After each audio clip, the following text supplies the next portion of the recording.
حضرت جناب سیدنا عبداللہ بن ابی اوفی رضی اللہ تعالیٰ عنہ ایک صحابی ہے، فرماتے میں حضور کی کریم بارگاہ میں بیٹھا تھا۔ یہ وہ نور بڑا زمانہ تھا جب ہم سارے مل مل کے جلوہ والضحیٰ کی زیارت کیا کرتے تھے۔ فرماتے کریم ہمیں نواز رہے تھے، چاروں جانب نور پھیلا ہوا تھا۔ اچانک ایک بچہ آیا، السلام علیکم کے بعد اس نے کہا، یا رسول اللہ صلی اللہ علیہ وسلم میں یتیم ہوں، میری والدہ ہے، میری بہن ہے، باپ کے جانے کے بعد بھائی بھائی ہو نہ نرے پھر بھی کام چل جاتا ہے، لیکن اگر ساتھ کسی کو بہنوں کو ساتھ لے کے چلنا پڑے اور گھر میں بیٹیاں ہوں تو باپ کی غیر موجودگی میں بیٹیوں کو اور بہنوں کو لے کے چلنا اور ماں کو لے کے چلنا بڑی سخت دھوپ میں کھڑا ہو جاتا ہے۔ کئی دفعہ وہ بیٹا جس کے ہر میں یہ ڈیوٹی لگ جاتی ہے، اس کی اپنی ساری زندگی کئی دفعہ تھکاوٹوں کی نظر ہو جاتی ہے اور وہ چلا رہتا ہے، بچپن رہتا ہی نہیں، جوانی رہتی نہیں، ڈائریکٹ بڑھاپے آتے دیکھے ہیں میں نے لوگوں پر۔ اس نے آ کے عرض کی، حضور یتیم ہوں اور والد چلے گئے ہیں، والدہ ہے، بہن ہے، ہم تینوں بھوکے ہیں کل سے گھر میں۔ تو میری اماں نے کہا، جا کے مدینے والے محبوب کی بارگاہ میں عرض کر۔ تو حضور کچھ فرمائے، کریم نے فرمایا ہمارے گھر جا۔ حضور نے اپنے کاشانہ نور پہ بھیجا، واپس آئے تو 21 کھجوریں لے کے آئے۔ کہا حضور جن ام المومنین کی خدمت میں آپ نے بھیجا تھا، ہماری اماں نے کہا ہے ہمارے گھر میں یہ 21 کھجوریں ہیں، پر وہ تھی بڑی برکت والی۔ حضور نے اس پر دعا فرمائی اور برکت والی کھجوریں دے کے کہا، 7 تیری ہے، 7 تیری بہن کی ہے، 7 تیری اماں کی ہے۔ یہ بانٹ کے دی۔ حضور تو کسی کو 1 کلو دے دے تو وہ کہتا ہے میں کئی سالوں کھاتا رہا ہوں، ختم نہیں ہوئی۔ میرے کریم سے کر قطرہ کسی بہن ماں۔ حضرت عبداللہ فرماتے ہیں وہ 21 کھجوریں لے کے اتنا خوش تھا، گویا اتنا راضی تھا کہ اس کا انداز ہی نرالا تھا۔ اسے پتا تھا نا کہ حضور کی بارگاہ سے 21 مل گئی ہیں، یہ اگر چلتی رہیں تو یہ تو قیامت تک ختم نہ ہونے والی بات۔ مجھے لگتا ہے اس کا ذوق یہی تھا کہ یہ قیامت تک ختم، زبان سے تو نہیں کہا پر ذوق یہی رکھتے تھے حضور کے صحابہ۔ کہتے ہیں وہ جب کھجوریں لے کے جا رہا تھا نا تو حضرت معاذ ابن جبل اٹھے اور اس بچے کے سر پہ ہاتھ پھیرا، پیار کیا، بچہ چلا گیا۔ نبی کریم نے حضرت معاذ ابن جبل کو بلا لیا، فرمایا یہ کیا کیا ہے؟ عرض کی حضور بس میرا دل کرتا تھا، میں نے بچے سے پیار کیا ہے۔ آپ نے فرمایا پتہ ہے تمہیں اجر کتنا ملا ہے؟ پتہ ہے تمہیں؟ رسول اللہ فرمائیے۔ فرمایا تم نے یتیم کے سر پہ ہاتھ پھیرا نا، 1 بال کے بدلے اللہ نے تمہارا 1 گناہ معاف کیا، 1 نیکی دی ہے، 1 درجہ بلند کیا، اور جتنے بال تمہارے ہاتھ کے نیچے آئے ہیں ہر بال کے بدلے گناہ بھی معاف ہوتا رہا ہے، نیکی بھی ملتی رہی ہے۔ صحیح بخاری میں حضرت جریج کا ذکر فرمایا، جریج نفل پڑھ رہے تھے، ماں نے آواز دی، وہ آ نہیں سکے، نماز میں تھے، ماں ناراض ہو گئی، اس نے ہاتھ اٹھا کے کہا اللہ یہ اتنی دیر تک مرے نہ جب تک کسی بری عورت کا منہ نہ دیکھ لے۔ کسی اور کی دعا کے لیے سند نہیں ہے کہ وہ تیرے حق میں ضرور قبول ہوگی، لیکن ماں باپ کی دعا کے لیے میرے نبی پاک نے سند بیان کی ہے۔ سید عالم صلی اللہ علیہ وسلم فرماتے ہیں جب بھی ماں باپ اولاد کے لیے ہاتھ اٹھاتے ہیں رب ضرور قبولیت کا شرف عطا کرتا ہے۔ تو جہاں سند موجود ہے نا، کچھ افتتاح ابا جی سے بھی کرا لینے چاہیے، کچھ کام شروع کرنے سے پہلے صرف اماں سے ہی دعا کرا لینی چاہیے۔ یہ والا افتتاح بھی بڑے کام کا ہے کیونکہ یہاں سند بیان کر دیا میرے نبی کریم۔ تو جناب جریج کی ماں ناراض ہو گئی، کہنے لگی اللہ اس نے میری بات نہیں سنی۔ اب تھے تو وہ نیک، لیکن رب کریم کی حکمت کا تقاضا ہے، ماں کی دعا کو بھی قبول کرنا، تو اللہ نے آزمائش میں مبتلا کر دیا۔ والدہ تو چلی گئیں، وہ ایک خیمے میں، ایک کٹیا میں، ایک جھونپڑی میں عبادت کرتے تھے، اللہ کو یاد کرتے تھے، رب رب کرتے تھے، اور لوگ ان کی بڑی تعریف بھی کرتے تھے۔ لوگ ان کے ارادت مند بھی تھے، عقیدت مند بھی تھے، اہل محبت بھی تھے۔ ایک عورت آ گئی، بس وہ اللہ کی حکمت پوری ہونی تھی، اس نے آ کے پہلے تو انہیں اپنی طرف مائل کرنا چاہا، جب نہ مائل ہوئے تو الزام لگا دیا۔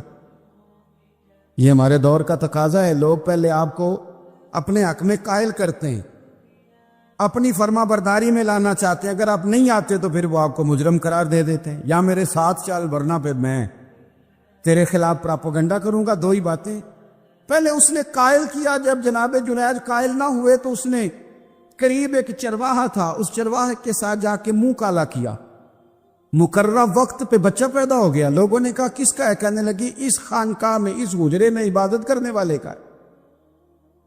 اگر کسی دیندار پر ذرا سا بھی الزام لگ جائے تو آپ یقین کریں کہ بڑے بڑے خوفناک لوگ بھی نیک ہو جاتے ہیں، جن کا اپنا سارا ماضی کالا سیاہ ہو وہ بھی اجالوں کے راہبر بن جاتے ہیں، جن کی اپنی زبانیں ساری زندگی آلودہ رہی ہوں وہ بھی بڑے بڑے اعلیٰ سچ بولنے لگتے ہیں۔ اعلیٰ کچے میرے مکان کی دیوار کیا گری، لوگوں نے تو میرے صحن میں رستے ہی بنا لیے۔ بڑے لوگ آ جاتے ہیں، پھر بڑا کچھ کرتے ہیں اور بڑے بڑے خوفناک جملے کستے ہیں، بس کو نقطہ جو ہاتھ آ گیا ایسے جیسے گرنے کا انتظار کر رہے تھے۔ اب جناب لوگ اٹھے، احتجاج شروع ہو گیا، شور پڑ گیا، یہ بابا بڑا نیک بنتا تھا، نفل پڑھتا تھا، عبادتیں کرتا تھا، دیکھو اس کا حال کیا ہے کہ اس نے ناجائز بچہ پیدا کیا۔ بغیر تحقیق کے میں کہہ چکا ہوں کہ الجھے الجھے بکھرے بکھرے روز و شب دیکھے گا کون، لوگ تیرا جرم دیکھیں گے، سبب دیکھے گا کون؟ لوگ تیرا جرم دیکھیں گے، سبب کوئی غور نہیں کرتا کہ وجہ کیا تھی۔ او بھائی کچھ تو مجبوریاں رہی ہوں گی، یوں ہی کوئی بے وفا نہیں ہوتا۔ الزام لگا دیا، شور ہوا، احتجاج ہوا، دنیا کٹھی ہوئی، ان کا انہوں نے حجرہ گرا دیا، مارا بھی، پیٹا بھی، ایک نیک آدمی کو بدنام بھی کیا، برا بھلا بھی کہا، گالیاں بھی دی، جو کر سکتے تھے کیا۔ اب جب سزا دینے لگے نا تو جناب جریج کہنے لگے تھوڑی سی اجازت دیتے ہو، مار تو تم نے دینا ہی ہے۔ کہا جناب ٹھیک ہے دیتے ہیں۔ انہوں نے کہا صرف 2 نفل پڑھنے ہیں۔ اب وہ نفل پڑھ رہے تھے تو لوگ اس وقت بھی کہہ رہے تھے فراڈ ہی کر رہا ہے، دھوکہ ہی دے رہا ہے، چونکہ ذہن بن گیا نا، بدگمانی آ گئی۔ انہوں نے 2 نفل پڑھ کے ہاتھ اٹھائے، کہا اللہ جانا تو میں نے ہے، پر اس رسوائی کے ساتھ جنازے تک نہیں خراب ہو جاتے، قبریں تک نہیں لوگ بدنام کر دیتے، کہ اللہ جانا تو ہے پھر اس رسوائی کے ساتھ، تو میری مدد فرما، اب تو میرا کیس تیری ہی عدالت میں ہے، تو رحمت کا دروازہ کھول۔ ہاتھ اٹھائے، دعا مانگی، نفل پڑھے، پورے مجمع پہ نظر دوڑائی، کوئی نہیں تھا سپورٹ کرنے والا۔ کل تک جو کہتے تھے نا تیرے لیے جیئیں گے، تیرے لیے مریں گے، ساری عمر ہی آٹا گدہ ہے، لکھاں کیتے نہیں پیڑے، اب وقت آیا ہی تے محمد بخشا کوئی نہیں ہو بیٹھا نیڑے، ایک بندہ بھی نہیں تھا ووٹر سپورٹر ساتھ دینے والا کوئی نہیں تھا۔ تو جناب جنید بچے کی طرف اشارہ کر کے کہنے لگے کوئی نہیں بول رہا، تو ہی بول کے بتا دے تیرا باپ کون ہے، تو ہی بول کے بتا دے کون ہے۔ اللہ اکبر، میرا رب جب چاہے تو بچے بولتے ہیں، رب چاہے تو گونگے بولتے ہیں، رب جب چاہے تو پھر پتھر بھی بولتے ہیں۔ جب کہا نا تو ہی بتا تو بچہ بولا، اور بول کے کہنے لگا میرا باپ جریج نہیں، میرا تو وہ ہے جو بکریاں چرانے والا ہے، وہ میرا باپ۔ قرآن مجید فرقان حمید نے ارشاد فرمایا کہ انما المؤمنون اخوہ۔ سورہ حجرات کے اندر اللہ فرماتے ہیں کہ یہ جو مومن ہے نا یہ آپس میں بھائی بھائی۔ کتنا وسیع قرآن پاک نے اس عنوان کو کر دیا، کتنا زیادہ وسیع کر دیا، برادری کی، رنگ کی، قبیلے کی، علاقے کی ساری قید سے نکال کر فرما دیا کہ جس نے جہاں بیٹھ کے بھی نبی پاک علیہ السلام کا کلمہ پڑھا ہے وہ تمہارا بھائی بن گیا، جہاں بیٹھ کے۔ اقبال کہنے لگے بازو تیرا توحید کی قوت سے قوی ہے اور اسلام تیرا دیس ہے، اس لیے کہ تو مصطفی ہے۔ جب لوگ قدورتیں پالنے لگ جاتے ہیں نا، نفرتیں، حسد، بغض، عداوت، کینہ پروری، تو ٹھنڈی جگہ پر بھی بیٹھ کے وہ سکون نہیں پاتے، اس لیے کہ ساتھ والے کو دیکھ کے جب 100 دفعہ گھورنا ہے اور جب آنے والے کا وجود برداشت ہی نہیں ہونا، اور جب انسان نے محسوس کرنا ہے کہ یہ بندہ آ گیا تو یہ کرب ہے۔ میرا کبھی کبھی دل کرتا ہے کہ دوستوں سے یہ پوچھوں کہ گرمی کا موسم آ جائے وہ زیادہ تنگ کرتا ہے کہ کوئی مخالف دوست آ کے بیٹھ جائے وہ زیادہ تنگ کرتا ہے؟ زیادہ دعا کیا ہوتی ہے کہ یا اللہ موسم ٹھنڈا کر دے، کہ یا اللہ یہ بندہ چلا جائے؟ میرا خیال یہ ہے کہ بعض لوگوں پر سخت بوجھ بن جاتے ہیں۔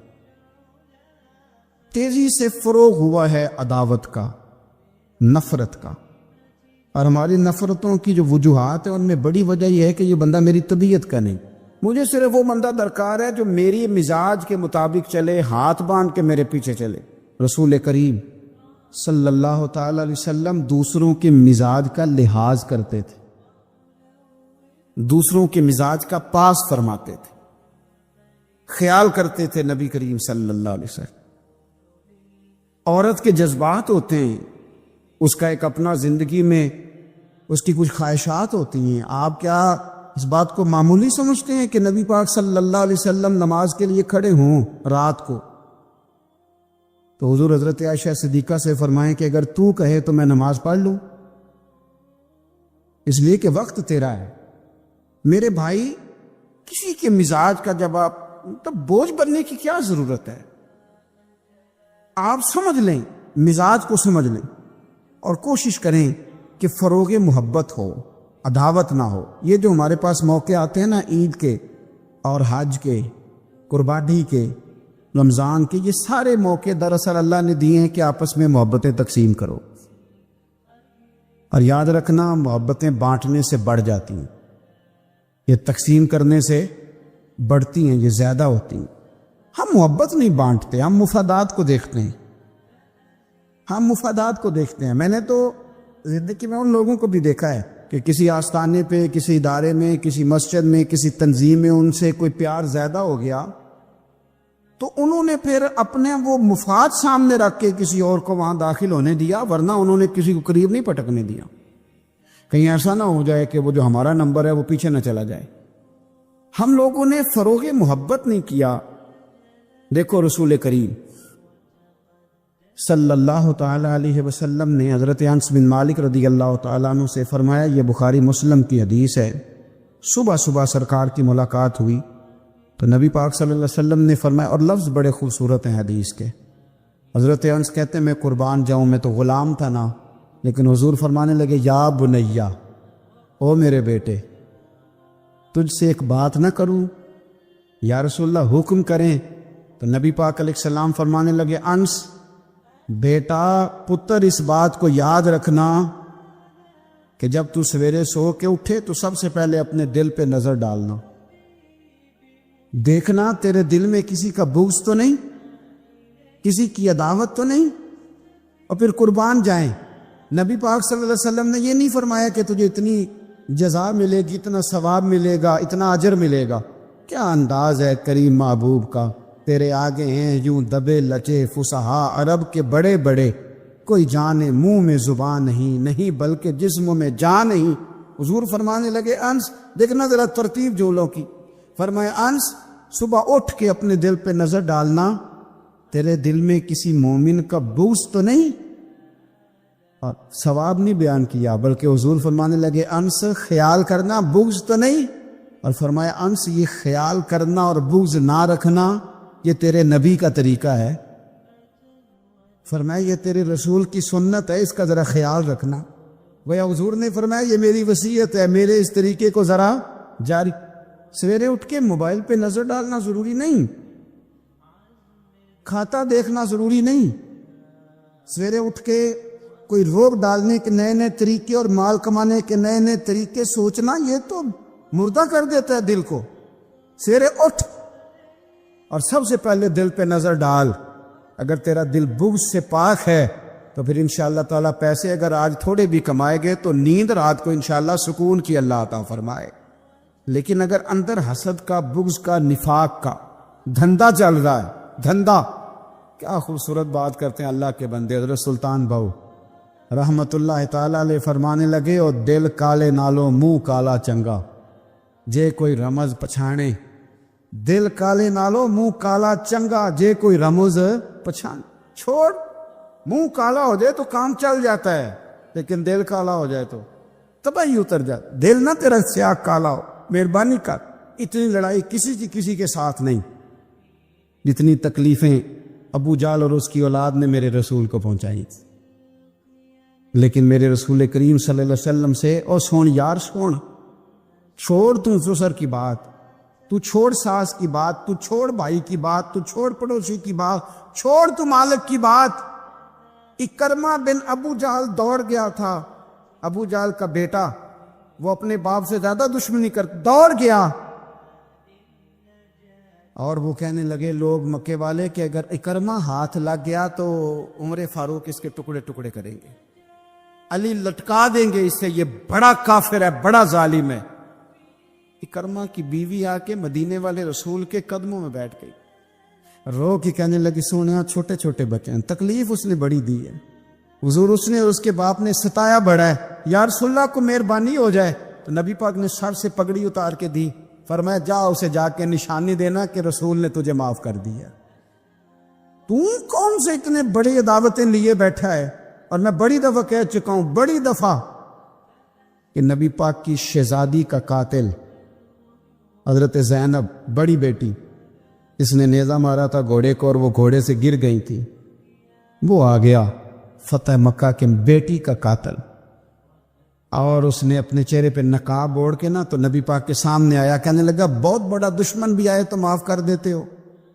تو نبی کریم فرمانے لگے بیٹیاں بھولا نہیں کرتی, پر تو کلمہ پڑھ میں تجھے بھی معاف کرنے کو تیار. یہ بھولا نہیں کرتی, کیا کروں, بیٹیاں کہاں بھولتی, لیکن تو پڑھ نہ کلمہ. یار بات کو سمجھے, کون سی دعوتیں لیے بیٹھے ہو. کر لو اس بہن کو فون جس کے ساتھ بلا وجہ کا رٹا ڈال لیا ہے, چچا چچا ہی ہوتا ہے, وہ کوئی کافر اور مشرک تو نہیں نہ ہو گیا. کر لو صلح. اور سنو, میرے نبی پاک صلی اللہ علیہ وسلم نے فرمایا دو بھائی اگر ناراض ہوں تو جو صلح پہلے کرے گا وہ جنت میں پہلے جائے گا, آگے آگے چلے گا. مہربانی فرمائیں سب سے پہلے اپنی زندگی سے یہ عداوت نکالیں. ہمارا کسی سے رٹائی کوئی نہیں, جھگڑا ہی کوئی نہیں, کیا ضرورت ہے. جھگڑا اس کا ہوتا ہے جس کی کوئی ذات ہوتی ہے, جھگڑا اس کا ہوتا ہے جس نے اپنے آپ کو بت بنا لیا ہے, جھگڑا اس کا جس نے انا پال لی ہے, جھگڑا تو اس کا ہے جو کہتا ہے میں کچھ ہے ہوں, جھگڑا تو اس کا ہے. لیکن اگر میرے بھائی تیری ذات کوئی نہیں, تیرا رٹا کوئی نہیں, تو پھر حضرت سیدنا بلال حبشی حضرت ابو ذر غفاری سے ناراض ہو گئے تھے. بلال کا رنگ کالا تھا, ابو ذر غفاری کا گورا تھا. بلال مزدور آدمی تھے, ابو ذر غفاری سردار تھے. بلال حبشن کے بیٹے تھے, وہ چودھری کے پتر تھے. لیکن نبی پاک صلی اللہ علیہ وسلم نے فرمایا ابو ذر میں تب راضی ہوں اگر تجھ سے بلال راضی ہو تو سیدنا ابو ذر غفاری نے 1 منٹ نہیں لگایا, ذات کا بت کوئی نہیں تھا, جا کے تو جناب بلال کے سامنے لیٹ گئے. کہنے لگے حبشن کے بیٹے اٹھا اپنا پیر اور میرے منہ پہ رکھ, اور میں دنیا والوں کو بتاؤں کہ تھا تو حبشن کا بیٹا, پر مدینے والے رسول نے تجھے کتنی عزتیں عطا کر دی. مہربانی کرو, آپ یقین کرو ایسے گھٹن سی ہے, 10 آدمی اکٹھے نہیں بیٹھ سکتے کسی جگہ. آپ یقین کریں 4 دوست اور بڑی پیاری باتیں کر رہے ہیں, وہ کیا خوبصورت ان کی گفتگو ہے, لیکن ایک اٹھ کے گیا تو 3 اس کی غیبتیں کرنے لگ گئے. ایک ان میں سے اٹھ کے گیا تو باقی 2 غیبتیں کرنے لگ گئے. لب و لہجہ اتنا سخت اور ترش اختیار کیا جس کی حاجت ہی نہیں, ضرورت ہی نہیں. یہ آپ کیا کر رہے ہیں؟ تو کبھی بھی اس طرح کا رویہ نہ, جس کی تعریف کر لی سو اس کی کر لی. اور میرے نبی پاک صلی اللہ علیہ وسلم نے فرمایا جس کی ایک دفعہ تعریف کر لو کوشش کرنا زندگی بھر دوبارہ توہین نہ کرنا. اپنی زندگی سے نکالیں گلا شکوا, تھوڑی دیر کے لیے سیکھ لیں معاف کرنا, عداوت کو نکال دیں, پہل کریں. اور 2 قدم ہوتا ہے انسان کے لیے, صرف 2 قدم. ایک قدم آپ نے اپنے نفس کی خواہش پہ رکھنا ہے, انشاءاللہ دوسرا قدم اللہ کے قرب کی طرف بڑھ جائے گا. اللہ کے قرب کی صرف 2 قدم ہے, لمبا مسئلہ کوئی نہیں. تو پہلی بات محبت کے لیے یہ دیکھیں, اسلام نے نماز فرض کی, نماز بندے کا اللہ سے رشتہ ہے, لیکن فرمایا ورکعوا مع الراکعین, اکیلے اکیلے نہ پڑھنا, جماعت کے ساتھ پڑھنا, جماعت کے ساتھ. پھر فرمایا چھوٹی مسجد میں جمعہ نہ پڑھنا, جامع مسجد میں جا کے پڑھنا. پھر فرمایا جب عید پڑھنا تو کھلے میدانوں میں سارے مل کے پڑھنا. پھر فرمایا جب حج پہ آؤ نا تو تمہیں سکون شلوار قمیض میں ہے یا تہمت کرتے میں ہے، لیکن یہاں جب میری بارگاہ میں آؤ نا میرا دل کرتا ہے سب کا ایک رنگ ہو، سفید. اور بڑی خوبصورت حدیث ترغیب و ترہیب میں نبی کریم صلی اللہ علیہ وسلم نے فرمایا کہ جب لاکھوں حاجی میدان عرفات میں جمع ہوتے ہیں نا، میدان عرفات میں کوئی بہت عالیشان بندوبست آج بھی نہیں ہے، آج بھی لوگ چٹانیوں پہ بیٹھتے ہیں، اور اے سی والی بس میں بھی آپ بیٹھ کے جائیں تو پھر بھی کچھ نہ کچھ گرد آپ پڑ ہی جاتی ہے. وضو کرنے جائیں تو پھر بھی کچھ نہ کچھ ریت سر میں، داڑھی میں، بالوں میں پڑ جاتی ہے. لیکن لاکھوں لوگ آئیں پر اکٹھے ہو کے آئیں. اکیلے اکیلے کوئی میدان عرفات میں جائے اور 9 ذی الحج کے علاوہ جائے تو یہ مقام اسے نہیں ملتا. لاکھوں آئے، اکٹھے آئے. تو حضرت ابو ہریرہ رضی اللہ تعالیٰ عنہ فرماتے ہیں رب کریم آسمان کے دروازے کھول کے فرشتوں سے فرماتے ہیں ذرا نیچے تو نظر کرو. فرشتے دیکھتے ہیں نیچے تو اللہ فرماتے ہیں ان کے چہروں پر گرد ہے، کہ بڑے بڑے بنگلوں میں رہنے والے، ان کی حالت دیکھو کتنی آج خستہ ہے. گویا تم نے تو کہا تھا نا یہ فساد پھیلائیں گے، تو فرشتوں مجھے بتاؤ یہ اربوں پتی، یہ مفتی، یہ صوفی، یہ علامہ، یہ شیخ، یہ پیر، یہ اتنے بڑے لوگ یہ کدھر آئے ہیں بتاؤ. تو فرشتے عرض کرتے ہیں اللہ تجھے راضی کرنے آئے. یہ لاکھوں لوگ گھر بار چھوڑ کے تجھے راضی کرنے آئے. تو میرے نبی پاک علیہ السلام فرماتے ہیں پھر رب فرماتا ہے تم گواہ ہو جاؤ میں نے ان سب کو دوزخ سے آزاد کر کے ان کے لیے جنت کا فیصلہ کر لیا. اور حضرت فضیل بن عیاض کہتے ہیں میں نے 1 سال کہا تھا اے اللہ مجھے بتا تو صحیح، اتنے بلا لیے ہیں، قبول کس کس کا ہوا ہے؟ تو کہتے ہیں میں اور جاگتے ہوئے تو عاطف غیب سے ندا آئی فضیل تو کو منشی نہیں اللہ کی رحمت کا کہ تجھے پوچھ کے قبول کیا جائے گا. میں نے بلایا ہی اسے تھا جس کا میں نے قبول کر لینا تھا، دوسرا میں نے داخل ہی کوئی نہیں ہونے دیا. یہاں آیا ہی وہ ہے جس کا میں نے قبول کرنا تھا. حضور فرماتے ہیں رب فرماتے ہیں گواہ ہو جاؤ میں نے ان کے گناہ بخش کے جنت کا فیصلہ کر. اگلے لفظ سنیں گے تو اور خوش ہو جائیں گے. نبی پاک علیہ الصلاۃ والسلام فرمانے لگے، حضور فرمانے لگے رب فرشتوں سے فرماتا ہے انہیں بھی بخش دیا ہے اور جن جن کے لیے دعا کریں گے میں ان سب کی بھی مغفرت فرما دوں. تو یہ ساری اجتماعی عبادات مسلمانوں کو آپس میں جوڑنے کے لیے، آپس کی محبتوں کے فروغ کے لیے. زکوٰۃ کیا ہے؟ امیروں کا غریبوں کو حصہ دینا. قربانی کیا ہے؟ اپنے پیسوں کا جانور خرید اور اپنے پیسے لگا کے اسے ذبح کر، پھر اس کا گوشت بنا، ساری ڈیوٹی تیری پر دینا غریبوں کو. یہ کیا ہے؟ یہ لوگوں کو ایک دوسرے سے جوڑتا ہے، یہ محبتیں پیدا کرتا ہے. میرے نبی پاک علیہ السلام نے فرمایا ایک دوسرے کو تحفہ لیا کرو، دیا کرو، اس سے محبت بڑھتی ہے. تحفہ لیا دیا کرو، اس سے صرف لینا نہیں، تحفہ مہربانی فرمائیں. کسی کی جیب پر دھیان رکھنا منع ہے دین میں. بلکہ نبی پاک صلی اللہ علیہ وسلم نے فرمایا اگر تم چاہتے ہو نا کہ لوگ تم سے پیار کریں تو فرمایا جو ان کی جیبوں میں ہے اس سے بے نیاز ہو جاؤ. پھر تم یہ چھوڑ دو کہ یہ میرے لیے لایا کیا ہے.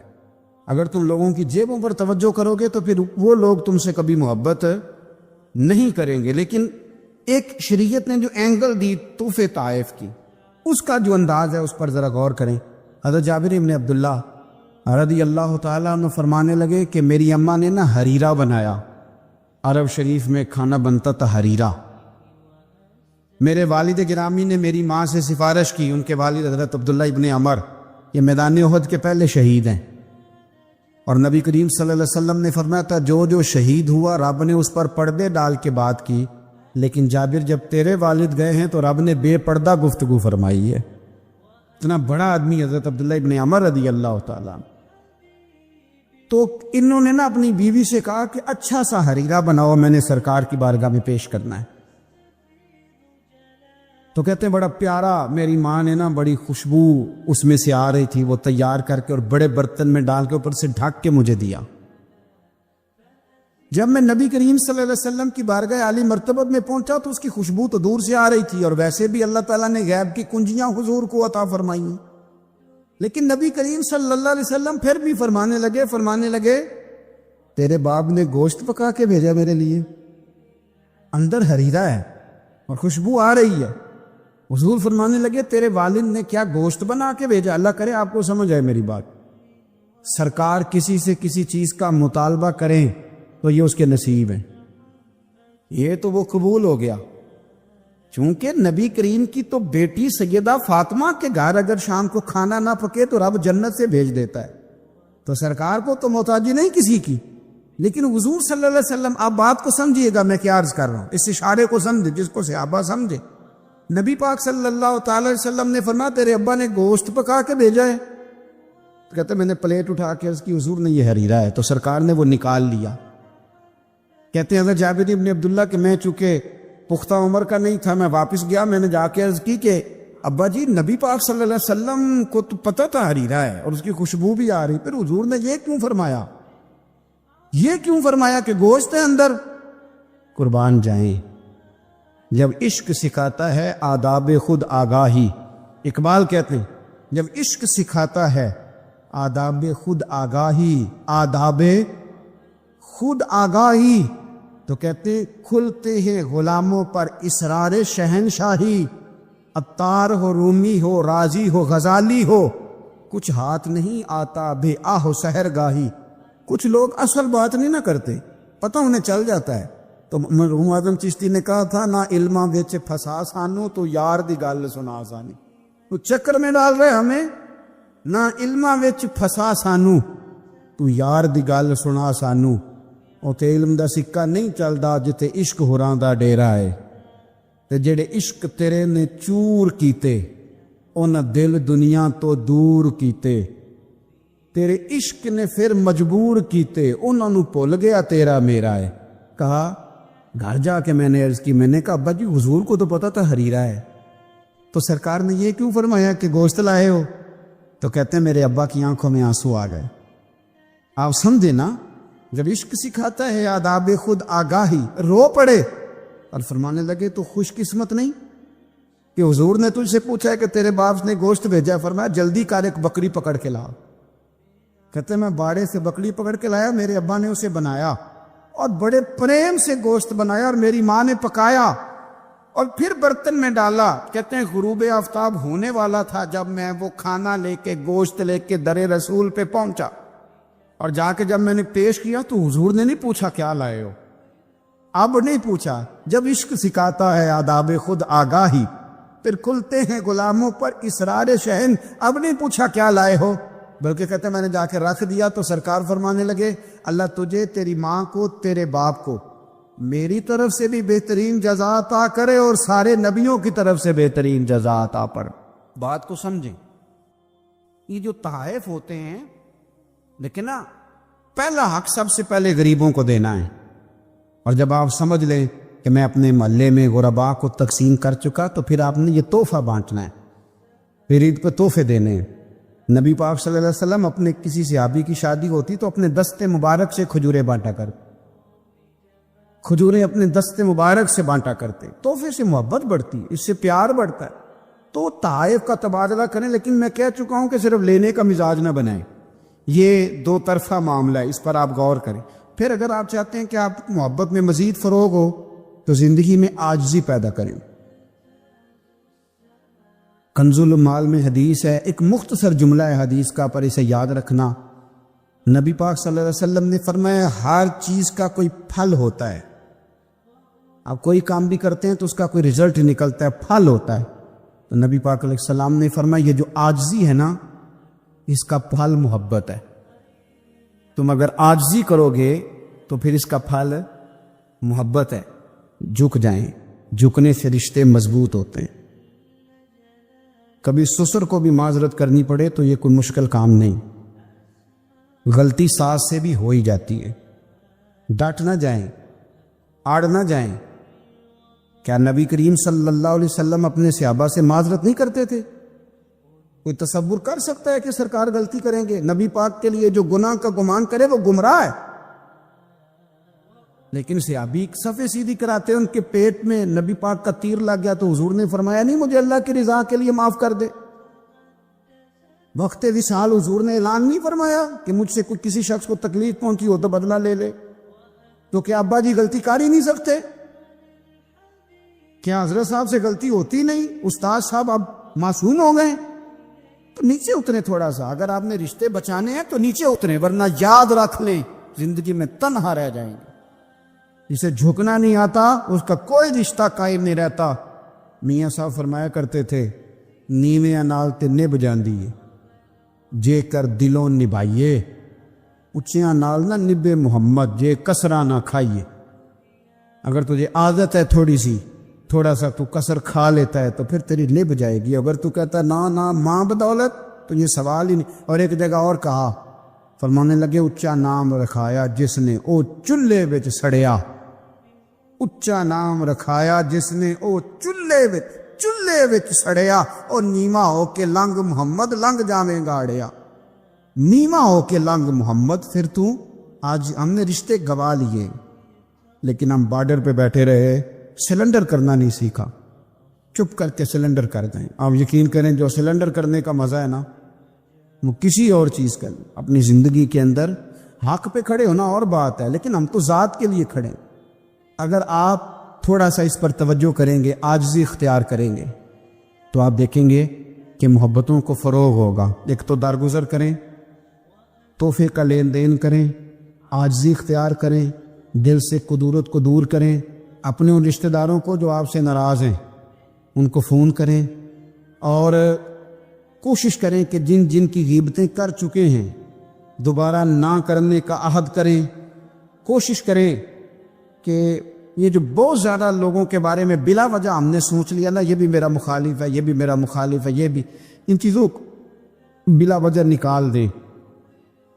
خود کسی کا حسد کرے نہ اور کسی کو اپنا حاسد سمجھے نہ۔ نبی پاک صلی اللہ علیہ وسلم نے انسان کو کہا کہ اندر کا بوجھ اتار دے ورنہ تیرے لیے جینا مشکل ہو جائے گا۔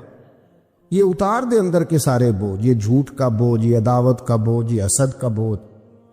اعلیٰ حضرت بریلوی رحمۃ اللہ علیہ ملفوظات شریف میں فرماتے ہیں کہ حسد کرنے والا سامنے والے بندے پہ اعتراض نہیں کرتا، بلکہ حسد کرنے والا اللہ کی تقسیم پہ اعتراض کرتا۔ وہ کہتے ہیں اسے کو دیا ہے مجھے دینا چاہیے تھا۔ بحث کرتے ہیں لوگ، اپنے گھر بیٹھ کے دلائل جمع کرتے ہیں۔ کبھی کسی شخص کے بارے میں آپ ذرا قرآن مجید پڑھیں اور میرے رسول کریم صلی اللہ تعالی وسلم کی احادیث کا مطالعہ کریں۔ قرآن تو حضرت موسیٰ کی شان بھی بیان کرتا ہوا، حضرت یوسف کے تذکرے نہیں بیان کرتا قرآن، جناب عیسیٰ روح اللہ کی عظمت قرآن بیان نہیں کرتا۔ اعلیٰ حضرت بریلوی رحمۃ اللہ علیہ کے سامنے کسی نے شعر پڑھا کہ شان یوسف جو دبی تو وہ بھی اسی در پہ دبی، تو اعلیٰ حضرت فرمانے لگے تمہیں غلطی لگ گئی ہے، میرے نبی کسی کو دبانے نہیں آئے۔ تو بندے بڑے حضرت ہوتے ہیں نا جی، اعتراض تو پڑا ہے ابھی واٹتے پہ ہے، تو کہنے لگا جی شعر پہ اعتراض کرنا آسان ہے پر شعر کہنا مشکل ہے، تو فرمانے لگے چلو کہہ بھی دیتے۔ اس نے کہا دی آپ کہیے، تو فرمانے لگے شعر یوں کہو کہ شان یوسف جو بڑی وہ بھی اسی در سے بڑی، شان یوسف جو بڑی تو وہ بھی اسی۔ عزت دینے سے آپ کوئی کمزور ہو جائیں گے؟ کوئی نقصان ہو جائے گا کسی کو عزت دینے سے؟ کیا فرق پڑتا؟ لیکن آپ یقین کریں کہ وہ اتنی مصیبت بنی ہے عزت لینے کی، پروٹوکول لینے کی، اپنا آپ منوانے کی، اتنی زیادہ، بلکہ وہ لوگ جن کو بالکل اس چکر میں نہیں پڑنا چاہیے تھا، درویش لوگ، وزیروں کا بھی استقبال ہو رہا ہوتا ہے اور پیروں کا بھی استقبال ہو رہا ہوتا ہے۔ کوئی وزیر چڑھ جائے روڈ پہ تو رستہ غریب آدمی کو پھر بھی نہیں ملتا، تو کوئی تگڑا پیر چڑھ جائے تو پھر بھی نہیں رستہ ملتا۔ حالانکہ یہ درویش ہیں، یہ فقیر ہیں، یہ فقر کا درس دیتے ہیں، لیکن چاؤ ہی بڑا ہے۔ میرے رسول کریم صلی اللہ علیہ وسلم نے سادہ اور سمجھ والا عین طبیعت کے مطابق، جس میں کسی بندے کو کوئی مشکل نہ ہو۔ پتہ ہے میرے محبوب کا کمال یہ تھا کہ نبی کریم تک رسائی بڑی آسان تھی، ہر بندہ بڑی آسانی سے پہنچ جاتا، بڑی آسانی سے۔ بخاری میں بھی حدیث ہے، لیکن قاضی اعجاز رحمۃ اللہ تعالی علیہ نے بڑے پیار سے لکھی ہے اور انوکھا رنگ ان کی تحریر میں چھلکتا ہے۔ حضرت انس بن مالک رضی اللہ تعالیٰ عنہ فرماتے ہیں کہ ملک شام کا ایک شخص حضور کی بارگاہ میں حاضر ہوا اپنے بادشاہ کا کوئی پیغام لے کے۔ غریب آدمی نا ویسے ہی طبعاً ہی تھوڑا سا مایوس ہوتا ہے، ڈر رہا ہوتا ہے، وہ سہما ہوا ہوتا ہے۔ لیکن حالات کے سہمے ہوئے لوگوں کو بتا دو حالات بدل جاتے ہیں، ایک جیسے نہیں رہتے۔ لیکن یہ بیچارے سہمے، یہ ہر جگہ ڈر رہے ہوتے ہیں، یہ آستانوں پہ بھی ڈر کے پیچھے بیٹھے ہوئے ہوتے ہیں، آستانوں پہ پروٹوکول مل رہا ہوتا ہے جس کی جیب تگڑی ہوتی، تو ڈرتے ہیں یہ لوگ، اور ان پہ پریشر بڑھا دیا جاتا ہے، کچھ ایسے کام کیے جاتے ہیں جن سے ان کی دلوں پر بوجھ بھی رہتا ہے کہ نہیں نہیں یہاں بات کوئی نہیں کرنی۔ حضرت انس بن مالک رضی اللہ تعالیٰ عنہ فرماتے ہیں جب وہ آیا نا نبی کریم کی بارگاہ میں تو وہ کانپنے لگا، کوئی بات بھی نہیں ہوئی، کوئی ایسا مسئلہ بھی نہیں ہوا، لیکن وہ کانپنے لگا اور تھر تھر کانپنے لگا۔ تو اللہ کے رسول صلی اللہ علیہ وسلم نے اسے فرمایا کہ کیوں ڈرتے ہو، کیا بات؟ کہنے لگا میں مدینے کی جو ریاست ہے اس کے سربراہ کے پاس آیا، غریب آدمی ہوں، ڈر لگتا ہے کوئی ایسی بات نہ ہو جائے کہ آپ ناراض ہو جائیں۔ انہوں نے تو دیکھا تھا نا ان لوگوں کو کہ جو جانور کو مالک کی مرضی کے بغیر چھاؤں میں باندھ دیتے تھے تو مار پڑتی تھی، اتنا سیانہ ہو گیا تو مرضی کرے گا، مجھے ڈر لگ رہا ہے۔ حضرت انس بن مالک کہتے ہیں بات کہاں کی تھی، چلی کہاں گئی؟ اس نے کیا کہا اور پھر جواب میں میرے محبوب نے کیا فرمایا؟ آپ ذرا بات کا لیول دیکھیں اور حضور کی گفتگو کا سٹیٹس دیکھیں۔ یہ وہ لوگ، یہ وہ تربیت ہے جو لوگوں کے دلوں اور روحوں تک اترتی ہے۔ میرے نبی کریم صلی اللہ تعالی علیہ وسلم نے بات سنی تو حضور رو پڑے، اور اتنا روئے کہ گھٹنوں کے بل زمین پر بیٹھ گئے۔ جناب انس بن مالک فرماتے ہیں حضور فرمانے لگے نہ بھائی تو کسی بادشاہ کے پاس نہیں آیا، نہ تو کسی حکمران کے پاس نہیں آیا، تو اس بیٹے کے پاس آیا ہے جس کی ماں گوشت کے خشک ٹکڑے کھا کے بھی رات گزار لیا کرتی۔ میری ماں تو گوشت کے خشک ٹکڑے کھا کے رات گزار لیتی تھی، نہ تو کسی۔ حضرت انس بن مالک کہتے ہیں اس نے بات سنی تو وہ بھی رو پڑا، اور میں نے سنی تو میں بھی رو پڑا۔ دوستو رسول کریم دیکھیں نا ہم لوگوں نے کس طرح کا لیول بنایا ہوا ہے۔ ابھی تک وہ جو دولت کا رٹا ہے تھوڑا بہت وہ ابھی تک چلتا ہے، ابھی تک خاندان کے اندر کوئی بندہ امیر ہو جائے تو چودھری بھی وہی ہوتا ہے، سیانا بھی، میرا تو خیال ہے پیر بھی وہی ہوتا ہے، شرط یہ ہے کہ اس کے پاس پیسے ہونے چاہیے، وہی شیخ ہوتا ہے، سارا کچھ وہی ہوتا ہے۔ نبی پاک صلی اللہ علیہ وسلم نے ہمیں کہا کہ یہ تمہارے اندر کے بوجھ ہیں، ماہا کفی صدرک، گناہ جو ہوتا ہے یہ کھٹکتا ہے سینے میں، یہ بندے کو پریشان کرتا ہے، بندہ تکلیف میں ہوتا ہے کسی کو پتہ نہ چل جائے۔ ہم لوگوں نے آہستہ آہستہ کر کے نا احساسات کی دنیا چھوڑ دی ہے، ہمارا مزاج نہیں، چھوٹی چھوٹی باتیں ہوتی ہیں لیکن ہم توجہ نہیں کرتے۔ کوئی اتنا مشکل بات نہیں کہ رات کو بیٹا پھل لے کے آیا تو اپنی بیوی کے کمرے میں چلا گیا۔ لوگ اس کی ماں کو اور اس کے باپ کو یہ بات آسانی سے کہہ دیتے ہیں کہ آپ حوصلہ کریں، دفع کریں، جو کر رہا ہے کرنے دیں، لیکن جس بندے کی کل کمائی اس کا پتر ہو اور بھری جوانی میں جس نے کہا ہو بیوی سے کہ چل میں پرانے کپڑوں پہ عید گزار لوں گا، تو نئے کپڑے بچوں کے لے آ، جس نے 30 سال سعودی عرب میں، دبئی میں، مسقط میں، پردیس میں گزارے ہوں پر وہاں کمبل بھی نہ بدلا ہو کہ چلو بچے میرے پڑ جائیں، اس کی کل کمائی باغ تیرے دی کر کر راکھی، ساری عمر گزاری تو جدوں یہ باغ پکن پہ آیا لے گئے اور وپاری، تو وہ پھر جا کے تو 6 کنو رکھ کے پلیٹ میں اپنی بیوی سے کہتا ہے جا ابا جی کو دے آ۔ یہ کہنا آسان ہے باپ کو کہ تو صبر کر، حوصلہ کر، پر وہ باپ جب پیچھے پلٹ کے دیکھتا ہے تو کہتا ہے دنیا نے تو تجھے تحفہ دیا ہوگا، میں نے تو جوانی تجھے دے دی، خوشیاں ساری تیرے نام کر دی اور تو میرے ساتھ یہ سلوک کرنے چلا۔ احساسات نہیں، اس کو پتہ ہی نہیں، روز دوست کو ٹیلی فون کرتا ہے کہ آج باہر سے کھانا کھائیں، کبھی ابا جی کو بھی کرنا کہ ابا جی آج میرے بغیر روٹی نہ کھانا، میں آؤں گا تو مل کے کھائیں گے۔ کبھی کہہ اماں کو کہ اماں مجھے بڑے بڑے ریسٹورنٹ میں وہ مزہ نہیں آیا، تو تیرے ہاتھ کے چاولوں کی روٹی میں مزہ آیا، آج پکا نا۔ مجھے لگتا ہے اماں کو راشا بھی ہو نا، راشا بھی ہو تو پھر بھی وہ تیرے لیے محنت کرے گی، لیکن احساس ضروری ہے نا، وہ ہم پیدا نہیں کرتے، وہ ہماری توجہ نہیں جاتی۔ صاحب طبقات کہتے ہیں نبی کریم صلی اللہ تعالی علیہ وآلہ وسلم نے نا جب صحابہ کرام آئے تھے مکہ مکرمہ سے مدینہ طیبہ، تو آپ نے سن رکھا ہے کہ انصار مدینہ نے اپنی جائیدادیں بھی تقسیم کر کے آدھی آدھی مہاجرین کو دے دی تھی، تو ان میں ایک حضرت ام ایمن بھی تھی، نبی کریم کی رضائی والدہ ہیں۔ یہ حضرت عبداللہ رضی اللہ تعالیٰ عنہ جو سرکار کے والد گرامی ان کی آزاد کردہ لونڈی حضرت سیدہ طیبہ طاہرہ جناب آمنہ رضی اللہ تعالیٰ عنہ کی بھی بڑی خدمت کی انہوں نے. ان کو بھی ایک باغ ملا ہوا تھا. جب وہ خیبر کے علاقے فتح ہو گئے، یہودیوں سے بہت سارے علاقے لے لیے، تو اللہ کے رسول صلی اللہ علیہ وسلم نے فرمایا اب اس طرح کرو کہ یہ جو تم نے جائیدادیں لی ہوئی ہیں نا انصار سے، یہ واپس کر دو اور تمہیں اس میں سے دے دیتے ہیں. حضور علیہ السلام نے انصار مدینہ سے بھی کہا کہ میں ان کو یہ جائیدادیں دے کے اور تمہاری واپس کرانے لگا ہوں. تو انصار نے تو وہاں بھی بڑا انوکھا جواب دیا کہ یا رسول اللہ ہماری والے بھی رہنے دیں اور وہ والے بھی ان کو دے دیں.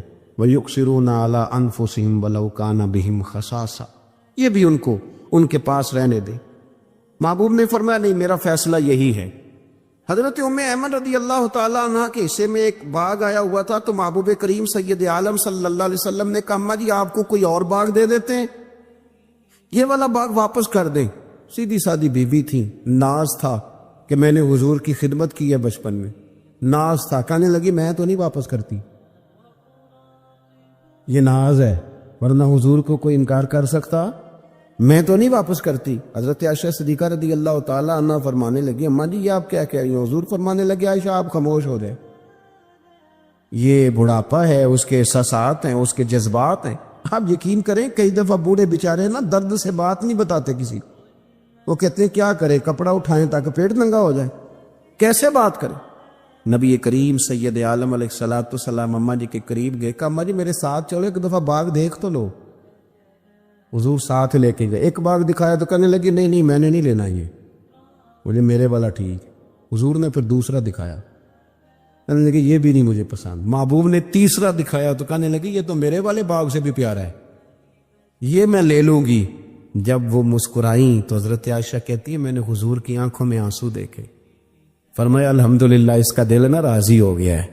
یہ طریقہ ہے میرے عزیز، تھوڑے احساسات تو پیدا کریں، تھوڑے اپنے جذبات. کتنی خود غرضی والی زندگی ہے کہ مجھے صرف میرا ہی خیال ہے، اور جو جہاں بیٹھا ہے نا پتہ ہے ہم پریشان زیادہ کیوں ہیں. میں مولوی ہوں تو میں سارا دن یہی تقریریں کرتا ہوں، لوگ مولویوں کی عزت نہیں کرتے، لوگ مولویوں کی عزت نہیں کرتے. تو میں کہتا ہوں چھوڑیں یہ رٹا، عزت مانگنے کی کیا ضرورت ہے؟ اب منت مانگ کے عزت کرانی ہے؟ چھوڑیں، کوئی ضروری ہے؟ میں اس طرح کرتا ہوں کہ میں عزت کرنی شروع کر دیتا ہوں. میں کرتا ہوں نا 15-20 علماء کی عزت، چلو ہم آپس میں شروع کر لیتے ہیں تو خود بخود باقی بھی مسئلہ ٹھیک ہو جائے. بوڑھے لوگ ہر وقت شکایت کرتے ہیں عزت نہیں کی جاتی، عزت کیوں آپ بھیک مانگتے؟ کیا ضرورت؟ پیار دینا شروع کریں، روز بروز مطالبہ کرنا کہ میری خدمت کرو، میرے پیچھے چلو. اس سے تو دقت پیدا ہوتی، انسان تکلیف میں رہتا ہے. میرے رسول کریم علیہ السلام خیال رکھتے، چھوٹے چھوٹے بچوں کے جذبات کا بھی خیال کرتے، بوڑھوں کے جذبات کا بھی خیال کرتے. نبی کریم صلی اللہ علیہ وسلم ہر شخص کے بارے میں ایسا نظریہ رکھتے کہ جس سے قوم کو سکون ہوتا، دلوں کے اندر اطمینان پیدا ہوتا. حضرت عائشہ صدیقہ رضی اللہ تعالیٰ عنہ فرماتے ایک دن گھر میں تشریف فرماتے اور طبیعت مبارک میں نا بڑی میں دیکھ رہی تھی کہ بڑا حشاش بشاش ہے سرکار کا مزاج، بڑی خوبصورتی. آج غم امت میں حضور اس طرح پریشان نہیں جیسے اکثر ہوتے ہیں. آپ فرماتی ہیں باتیں چل رہی تھی تو بیٹھے بیٹھے حضور فرمانے لگے کہ عائشہ میں تمہیں بتاؤں تم مجھ سے راضی کب ہوتی ہو اور ناراض کب ہوتی ہو؟ کہتے میں نے عرض کی یا رسول اللہ میں اور آپ سے ناراض. فرمایا چل سن تو لینا، سن تو لینا، ذرا بات سننا، ذرا سن تو لے، سننا. عرض کی یا رسول اللہ حکم فرمائیں. فرمایا تم کبھی کبھی قسم اٹھاتی ہو، ذرا احساس کی شدت دیکھی، لفظوں اور جملوں کا خیال رکھنا، سامنے والے اسے آسانی دینا. نبی کریم صلی اللہ دیکھیں نا، میں نہیں پرواہ کرتا جی، اب بیبیوں کی باتیں کون سنے، میں نہیں پرواہ کرتا جی فلانا تو ان پڑھ ہے، لیکن جو ہمیں حضور نے ذوق دیا جینے کا، جو تسلی دی ہمیں زندہ رہنے کے لیے، جو ہمیں کہا کہ یہ چیز تمہیں جوان کرے کہ ٹھنڈا رکھے گی. نبی کریم صلی اللہ تعالی علیہ وآلہ وسلم فرمانے لگے عائشہ تم نہ کبھی کبھی قسم اٹھاتی ہو. کہ یا رسول اللہ اٹھاتی ہوں. فرمایا جب تم تھوڑا بہت ناراض ہوتی ہو نا کہ کسی اور زوجہ کے پاس وقت زیادہ گزر گیا تو پھر تم پتہ کس طرح قسم اٹھاتی ہو؟ تم کہتی ہو مجھے ابراہیم علیہ السلام کے رب کی قسم، اور جب تم راضی ہوتی ہو تو کہتی ہو مجھے محمد مصطفیٰ کے رب کی قسم. اور میں مجھے پتہ ہے. جناب عائشہ کہتے ہیں میں رو پڑی، میں نے کہا محبوبہ بات بالکل اسی طرح ہی ہے، لیکن قربان جاؤں یہاں تک خیال رکھتے ہیں آپ. حضور یہاں تک احساسات ہے، یہاں تک فرمایا مجھے پتا ہوتا ہے کب تمہارا جذبہ کیا ہے اور کب تمہارا رنگ کیا ہے۔ دوستو یہ چیزیں جب نکل جاتی ہیں نا مزاج سے پھر آسانی ہو جاتی ہے، لیکن وہ ہمارا اپنے آپ کو پسند کرنا، اپنی طبیعت پہ ناز کرنا، اپنے آپ کو دیکھتے رہنا اور اپنی تعمیر میں اتنا غرق ہونا کہ باقی ساری خوبصورتیوں سے بھول ہی جانا، صرف نظر ہی کر لینا۔ تھوڑا تھوڑا پیار بانٹے،